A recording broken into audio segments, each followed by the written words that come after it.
اگه شیائومی نداره این ویدیو رو ردش کن. یه سری تنظیمات مهم گفتم واسه گوشی‌های شیائومی که سرعت گوشی رو چند برابر میکنه و نمیذاره توی دراز مدت سرعت گوشی بیاد پایین. حتما تا آخر ویدیو ببینید واسه دوستای شیائومی بازتون هم ببینید.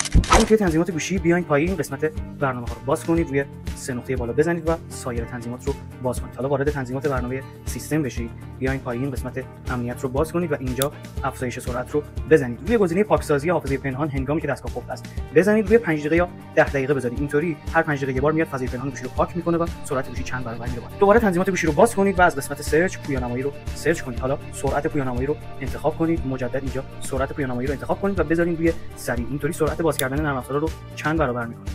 اگه با گوشیتون بازی میکنید مجدد برین توی تنظیمات قسمت باتری رو بازش کنید و اینجا این گزینه رو بذارین روی حالت کارایی. یه خورده مصرف باتری رو میبره بالا اما گوشیتون رو فوق العاده قوی‌تر و قدرتمندتر میکنه. توی اجرای نرم افزارا خیلی میتونه کمکتون کنه. واسه دوستاتون هم بفرستید، لایک هم یادتون نره.